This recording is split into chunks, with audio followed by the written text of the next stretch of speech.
folks. Which Walls from needcoffee.com here. Back again for another Wayhomer review. Here's how it works for the uninitiated.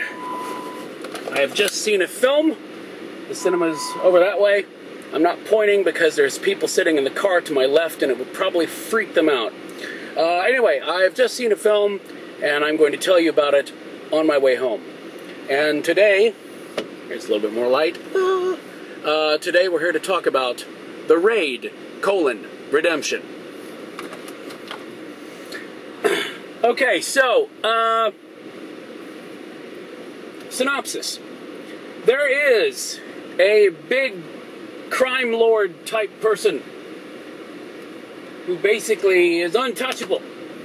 Sits in a building that he's sort of turned into a haven for all manner of criminals and scum. It's kind of like, what's his face? That place in Star Wars, the hive of scum and villainy, right? But with less aliens, you know? I didn't see any aliens. So, basically a kind of like SWAT team is going in to try to take this guy down.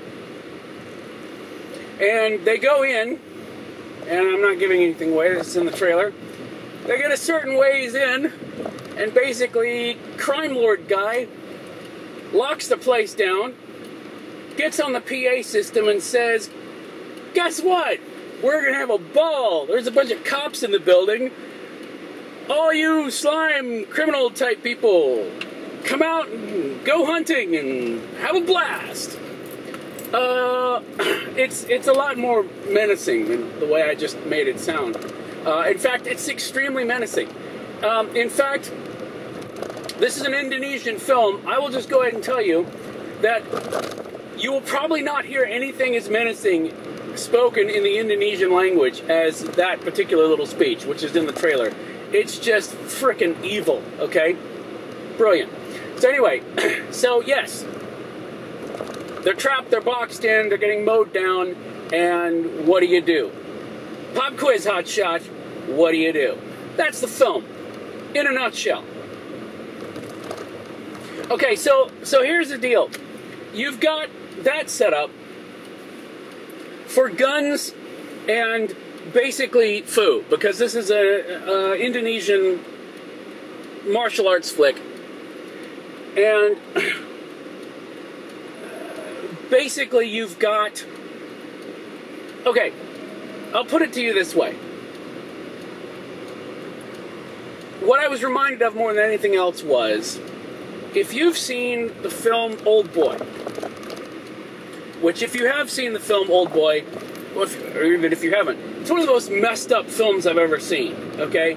Just because it's the sort of thing that you can't unsee once you've seen it. You know what I mean? So, there's a sequence in Old Boy, which is one of the most heinous, like, hand-to-hand combat sequences involving a hallway and a hammer and literally like it's almost like it is. I mean, it's a side-scrolling fighting type of thing, which is just brutal. I mean, you're just sitting there going, oh. Okay. Not just because there's a lot of hallways, because they're in a building, but that's what this film is. Repeatedly. Just guys in a hallway smacking the crap out of each other, and then there's knives and machetes, and let me just tell you, I know there's like Tony Jaa films where like the elbows come into play. There is elbow action in this like you would not believe. I mean, just like, I have like really pointy elbows. I would be like an amazing elbow martial artist, elbow foo, whatever you call it. But the action sequences are that wince-worthy, brutal kind of stuff, right? So, but that being said, that's my overall thing about the film. There are some criticisms I could make, despite the fact that basically this entire setup was just to give us an excuse to put a bunch of people into an enclosed space and have them try to kill each other. All right. So I could have some criticism still.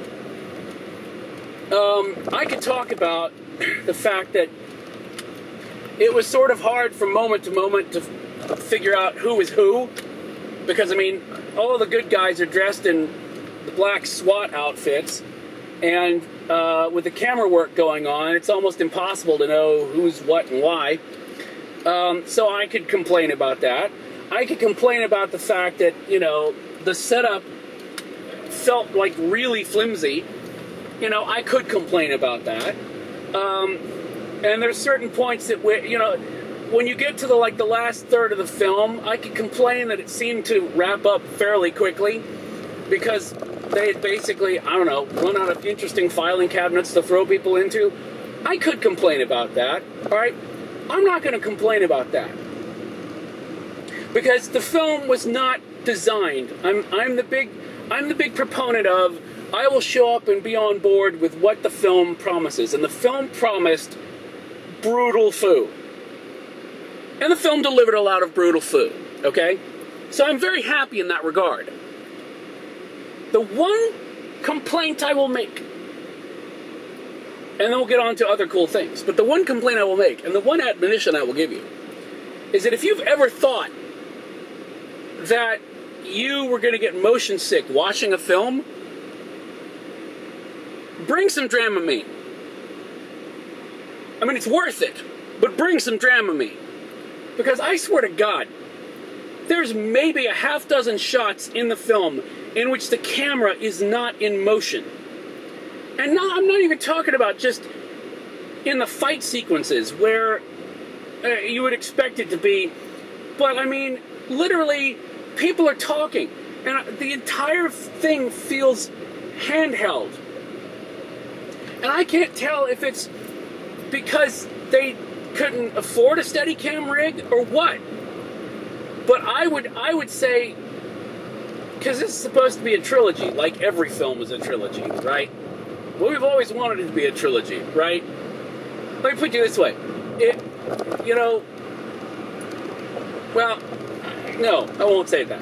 But I will say, yes, every film is now supposed to be a trilogy, including this one. But I would say, to the crew of this film, I would say, go on Kickstarter, start a fund for a Steadicam rig. Please, for the love of God. Because, I mean, even scenes in which people are just talking, the camera's just sitting here doing this, I still feel like I'm moving. I mean, you know how you get off a boat and you still feel like... That's how I feel. Anyway, so that would be my only criticism of the film, is that there is something to be said for the camera being steady.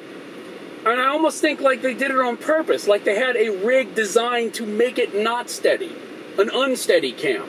I have no idea. But it was to the point where it was distracting me from the ride, so to speak, because the film is a ride, a very brutal ride. Now, that's really my one criticism of the film. Otherwise, I'm quite pleased with it because it delivered what it promised to. And I will say this, and I'm not even going to attempt, even if I, you know, knew the actors' names well enough to attempt. You know I can't pronounce people's names. So I don't even want to. But basically, lead hero guy is fantastic, okay? Incredible martial artist. And then the guy who's playing the crime lord is just evil as hell. I don't know where they got this guy, but he is like Bond level evil. You know what I mean? He's a kind of and again, it's probably somebody like, he's probably the Indonesian equivalent of Alan Ford, where he's probably just, you know, known for playing nice guys and then turns around as playing a total bastard. But he was great. So, I mean, that's pretty much it. It is just wall to wall. Once it gets started, it needs about 5 minutes to get him in the van, and another 5 minutes to get him inside, and then it just hardly ever stops. And that's exactly what you want from the film. But I would say, so if you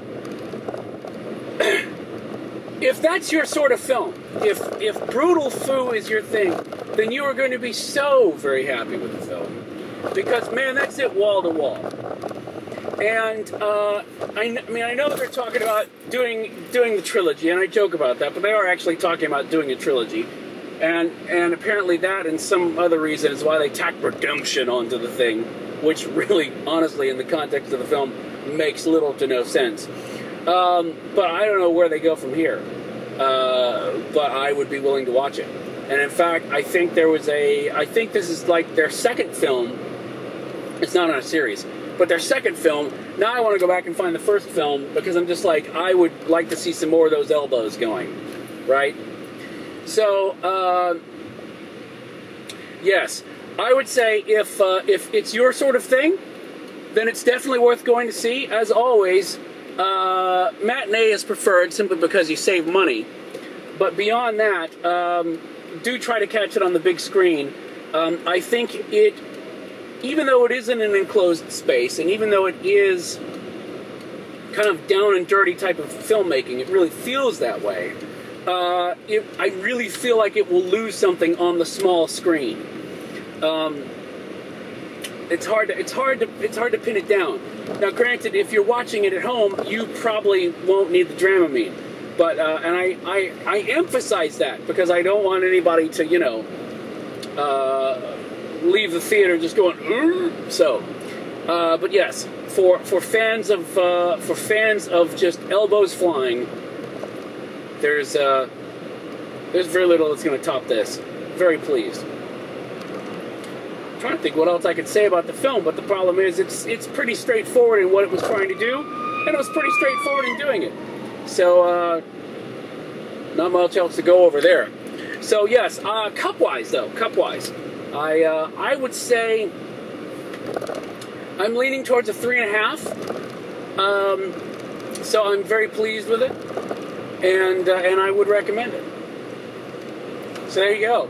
It's pretty straightforward. I mean, it's not like there's a lot of opportunities for deep, moving, emotional moments or anything. So just hit somebody in the face with an elbow. Although I will say I learned something, is that in these sort of films, I get the impression that the smaller the person is and the longer their hair, the more you should fear them. I think that's a rule. I'd like to watch some more Indonesian martial arts films, but I'm thinking that's probably the case. So anyway, so yes, there you go, another Wayhomer in the can, short but sweet. Just like the really scary guys are short but mean, with long hair. So, until next time, thanks for watching. As always, if you share these with people, it is much appreciated. To get the word out about these, much appreciated. And as always, if you like, please come and find us on Facebook at needcoffee.com/Facebook. I'll take you right to it. And I don't know. We'll see you next time.